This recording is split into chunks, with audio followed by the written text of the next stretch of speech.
your hostess. I'm a quantum energy practitioner, and I specialize in self-worth adaptation, intuitive development, and customized clarity work. So welcome. Thank you for tuning in. I'm just going to give a second here for a few people to hop on, and we'll get going.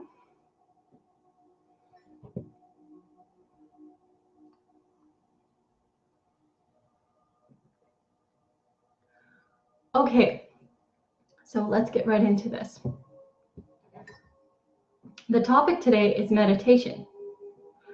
Meditation is one of the topics that's, it's discussed a lot. We talk a lot about meditation. There's all different forms of meditation. There's different forms of yoga.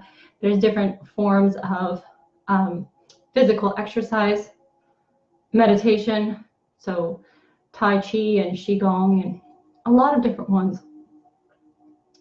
But oftentimes meditation is tied into spirituality, or some might not even call it spirituality. Some would say like particular dogmas or a particular practice. And the truth about meditation is that it's more a connection with yourself. It's a connection with a part of you that is deep inside of you, but it's very hard to access without becoming quiet and still and focusing on that. It is very, very misinterpreted a lot of the time, because I know many religious people who are scared to do meditation unless it's a prayer that's specifically focused on the particular deity that they are accustomed to. So in Christianity, it might be Jesus, and in Catholicism, it might be Jesus or Mary. In the Islamic practices, you're more, going to see the meditations on Allah and Muhammad and, different ones like this. This can cause a lot of struggle for people when it comes to becoming quiet and still and allowing ourselves to just go inside and check out what's really going on, what's really happening in there. Because the world we live in, it's so stressful. There's always so much stress happening. And if we don't take that time to be peaceful and to be quiet and to go inside and kind of check everything out, get some clarity, let our bodies rest, then we don't really truly give ourselves a break. We might sleep at night, and we'll go into the different states of consciousness. We'll go into our delta and beta. Very few of us ever really get to REM sleep. Most of us have too much stress in our bodies to really hit that REM state. But if you can kind of think of your theta state before you hit the REM, you can kind of think of that state where you're kind of in that, you're in dream state. Not quite in the deep levels of dream state where you're pretty much in a different dimension at that point in time, but that state where you feel rested. Your body is starting to relax. You're really starting to go into this restful place. That's what we want to achieve with meditation. And as we get better and better and better at simply letting ourselves go and relaxing and resting and giving ourselves over to ourselves, letting the mind rest and kind of coming down into a heart space, that's when we really start to release the stress, consciously release the stress. The way the body works and the way that the conscious mind, subconscious, and physical electromagnetic field work with the quantum field is through a state of subconscious cognitive connection. So you have your conscious mind, and this is where we think our main thoughts and where we develop our stresses and we go through these processes. And then we have our subconscious mind, and our subconscious mind picks up everything from both the physical body and the conscious mind. So what happens is, this is a direct communication with the quantum field. And we are creating things in our quantum field. So as we have the law of attraction, I'm going to say as within, so without. And I talk about this a lot. Because our inner state equals our outer state. So if we stay in a stressful space all of the time, then we're not releasing that. And if we don't release it, then we are creating more of that stress outside of us. So for those of you who are familiar with the macrocosm and microcosm, the macrocosm is the larger picture, the big picture, pretty much. And then the microcosm is the smaller version of that. So what happens with us is we are oftentimes stuck in the microcosm. Really going on in our lives.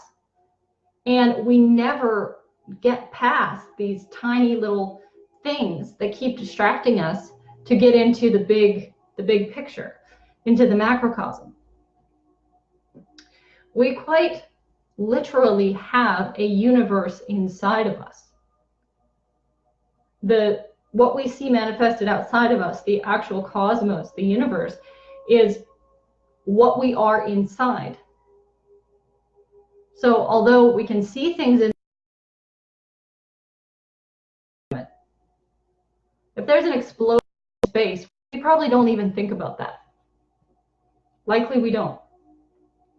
But it's important for us to understand that everything outside of us is directly connected to us. So we should pay attention to the big picture. And the only way to really connect with the big picture is to go within. So meditation is not a prayer to a particular deity. It's not, that is not what meditation actually is. It's a connection with ourselves. Now, meditation can be a prayer to a particular deity, which is pretty much an energy. Pray deity, it pretty much is a transferal of energy, is what it is. But that's a whole different story. I won't get into that right now. So when you meditate, don't think about things like there's a proper way to do it. I know this is something that has kept a lot of people from actually doing meditation. Is, okay, well, do I have to cross my legs, and do I have to, do this with my hands, and do I have to be like Rafiki in The Lion King to meditate? And that's not what it's about. That is not how meditation works or what it is about.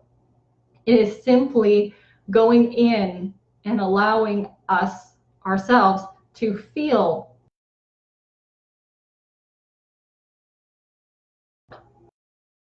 off into what all the gurus are saying, and before you get off into all of these ways of how does it have to be, it doesn't have to be a particular way at this point in time. When I first started meditating, I did not like sitting with my legs crossed on the floor and any particular hand position. I didn't like it.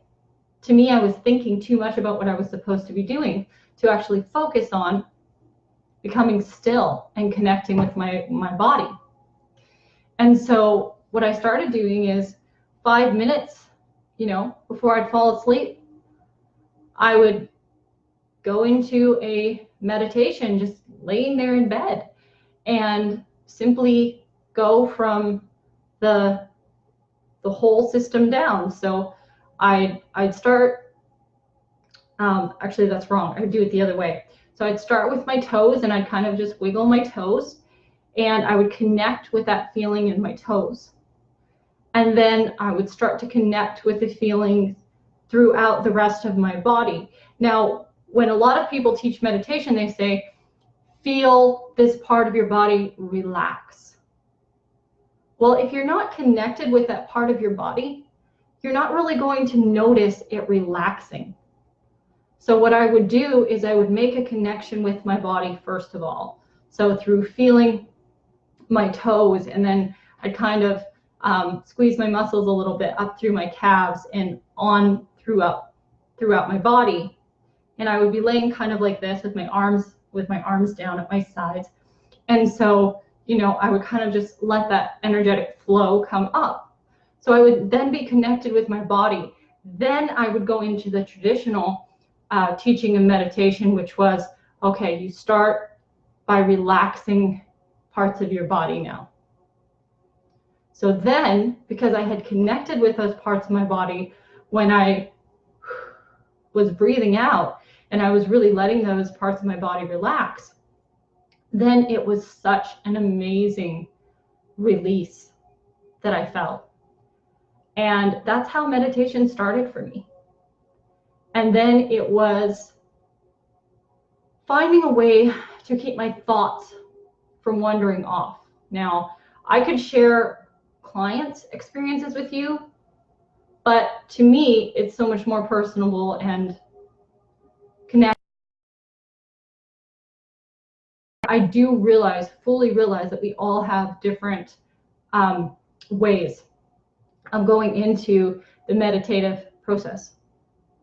But finding that way to focus without putting my thoughts on any particular thing, kind of focusing on a oneness with all, focusing on that one energy that kind of allowed my whole body to relax and be in this very safe, very spacious, energetic place inside of me. And that's how I learned how to calm my mind, quiet my mind, because I'm a woman who's a go-getter. I'm somebody who's, I don't have a slow life. Most of my life has not been slow. So I got very much into my masculine energy. Our minds are our divine masculine energy. So when we get into that headspace, it's very hard to get out of the headspace and get into the heart space. And of course, we need a perfect balance of both, right? Divine masculine and divine feminine. Well, the heart is the divine feminine energy. So going from the masculine energy, which is all of these thoughts swirling around in our head, figuring out how we're going to fix this, fix that, create solutions, make these things happen, very driving force type energy, into a nurturing energy, which is what is in our hearts. And that's where we really heal. It's from the heart, not from the mind, guys. The mind has to protect the subconscious, because as soon as something enters the subconscious, then it flows right into the body, and it can actually cause us to become ill. And it can cause all kinds of health problems and whatnot. So if you're thinking negative thoughts, they can actually go into your subconscious mind then, and directly into the body, which is your direct connection with the quantum field through your electromagnetic energy. This is a very simple way of putting it, but that's how it works. So coming into this place where my mind had to release, and maybe it would only happen 5 minutes before I would fall asleep at night, but every night when I went to sleep, I would make sure that I released everything from my mind through meditation. And then I would go into my heart space every night before I fell asleep. And it started to really make a sleep. And as soon as I learned how to master and change the way that I felt in the morning when I woke up, so I would wake up in that same heart space, which was really amazing. That feeling was amazing. But then the first thing that I would want to do is think about bills that needed to be paid, or clients that I needed to work with, or something that I needed to do that was stressful, or a pressure on me, or whatever. And then I would immediately switch from my heart space back up into my head space. I couldn't put them together. This is one thing that meditation really helps you to do, is find that balance for yourself, not for anyone else, but find that balance between your head and your heart. And for men and women, we really do need to get past this division of energies. I do fully understand that men and women are very different creatures. We really are. But simply because we exude more of one thing, or focus more on one thing, does not mean that we cannot create a perfect balance between the mind and the heart. Now, men are always going to lead more with the mind. That is how they are built. The mind is the divine masculine energy. But finding that balance between the heart and the mind is incredibly powerful. So when you think about meditation, don't think about any special way to do it. Simply allow yourself to connect with your body, your muscles, how your entire body feels. First of all, wiggle your toes, clench your muscles, whatever you need to do to have that full connection with your body. And then start breathing deeply through into your stomach, not into your chest. If we breathe like this, then what we're doing is we're not allowing for a full capacity breath. So we need to breathe from our stomach, which actually allows us to have a larger breathing capacity, to get more prana or adamantium particles, or there are different names for it. We would call it life force energy that's actually in the air, into our bodies. And the more of that we get, the more it will relax us and put us into a more euphoric state. Okay, guys, thank you so much for tuning in. And I will see you on the next podcast. I love you all. Namaste.